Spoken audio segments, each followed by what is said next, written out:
ತಪ್ಪಾಯಿತು ಶಿವಣ್ಣ ಎಂದು ಕಾಲಿಗೆ ಬಿದ್ದು ಕ್ಷಮೆ ಕೇಳಿದ ಮಡೆನೂರು ಮನು. ಎಸ್, ಕುಡಿದ ಮತ್ತಿನಲ್ಲಿ ನಟ ಶಿವರಾಜ್ ಕುಮಾರ್ ಅವರ ಸಾವಿನ ಕುರಿತು ಕೆಟ್ಟದಾಗಿ ಮಾತನಾಡಿದ ನಟ ಮಡೆನೂರು ಮನು ಆಡಿಯೋ ಸ್ಯಾಂಡಲ್ವುಡ್ನಲ್ಲಿ ಸಂಚಲನ ಸೃಷ್ಟಿ ಮಾಡಿತ್ತು. ಇದೇ ಕಾರಣಕ್ಕೆ ಮನು ಅವರನ್ನ ಸ್ಯಾಂಡಲ್ವುಡ್ನಿಂದ ಬ್ಯಾನ್ ಕೂಡ ಮಾಡಲಾಗಿತ್ತು. ಜೈಲಿನಿಂದ ಹೊರಬಂದ ಮೇಲೆ ಮಡೆನೂರು ಮನು ನಟರ ಕಾಲಿಗೆ ಬಿದ್ದು ಕ್ಷಮೆ ಕೇಳ್ತೇನೆ, ನನಗೆ ಬದುಕಲು ಅವಕಾಶ ಮಾಡಿಕೊಡಿ ಅಂತ ಬೇಡ್ಕೊಂಡಿದ್ರು. ಇದಕ್ಕಾಗಿ ಶಿವಣ್ಣನ ಮನೆ ಬಳಿಯೂ ಕುಟುಂಬ ಸಮೇತ ತೆರಳಿ ಕಾದರು. ಭೇಟಿಗೆ ಅವಕಾಶ ಸಿಕ್ಕಿರಲಿಲ್ಲ. ಈಗ ಕೊನೆಗೂ ಮನು ಶಿವಣ್ಣ ಕಾಲಿಗೆ ಬಿದ್ದು ಬೇಡ್ಕೊಂಡಿದ್ದಾರೆ.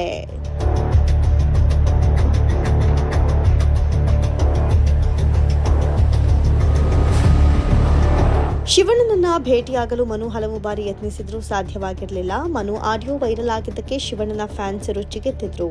ಕನ್ನಡದ ಮೇರು ನಟನ ಸಾವು ಬಯಸಿದ ಮನು ಸರಿಯಾದ ಪಾಠ ಕಲಿಸಬೇಕು ಅಂತ ಆಕ್ರೋಶ ಹೊರಹಾಕಿದ್ರು.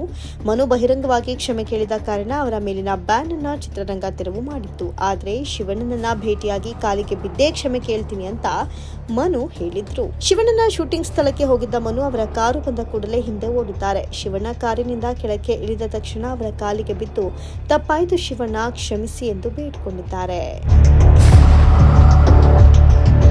ಮೊದಲಿಗೆ ಮನು ಜೊತೆಗೆ ಕೆಲವರು ಹೋಗಿ ನಿಮ್ಮ ಕಾಲಿಗೆ ಬಿದ್ದು ಕ್ಷಮೆ ಕೇಳಬೇಕು ಎಂದಿದ್ದಕ್ಕೆ ನಾನು ಅದನ್ನ ರಿಯಾಕ್ಟ್ ಮಾಡೇ ಇಲ್ವಲ್ರೋ ಎಂದಿದ್ದಾರೆ.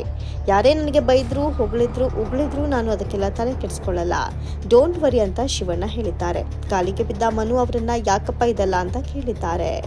ಕುಲದಲ್ಲಿ ಕೇಳಿದ ಸಿನಿಮಾ ರೀ-ರಿಲೀಸ್ ಮಾಡಬೇಕು ಅನ್ಕೊಂಡಿದ್ದೀವಣ್ಣ. ನೀವು ಖಂಡಿತ ಹೂ ಅಂದ್ರೆ ಮತ್ತೆ ನಿರ್ಮಾಪಕರು ಮಾಡಿ ಒಳ್ಳೆ ಟೈಟಲ್ ಚೆನ್ನಾಗಿ ಮಾಡಿ ಮತ್ತೆ ಮುತ್ತರಸ ಆಗ್ಲಿ. ಅಣ್ಣ, ನಾವು ನಮ್ಮ ಕುಲದಲ್ಲಿ ಕೇಳ್ಯಾವುದು ಸಿನಿಮಾ ರೀ-ರಿಲೀಸ್ ಮಾಡಬೇಕು ಅಂತಿದ್ದೀವಿ, ನೀವು ಒಪ್ಪಿದ್ರೆ ಖಂಡಿತ ಮಾಡ್ತೀವಿ ಅಣ್ಣ ಅಂತ ಮನು ಶಿವಣ್ಣಗೆ ಕೇಳ್ಕೊಂಡಿದ್ದಾರೆ. ಅದಕ್ಕೆ ಶಿವಣ್ಣ ಒಳ್ಳೆಯ ಟೈಟಲ್ ರೀ-ರಿಲೀಸ್ ಮಾಡಿ, ಯಾರು ಮೇಲಲ್ಲ ಯಾರು ಕೀಳಲ್ಲ, ಎಲ್ಲರೂ ಒಂದೇನೆ ಅಂತ ಶುಭ ಕೋರಿದ್ದಾರೆ. ಇದೇ ರೀತಿ ನಿರಂತರ ಸುದ್ದಿ ಜೊತೆ ಮನರಂಜನೆಗಾಗಿ ನೋಡ್ತಾ ಇರಿ ಆರ್ಕಿ ಟಾಕ್ಸ್ ಡಿಜಿಟಲ್ ನ್ಯೂಸ್.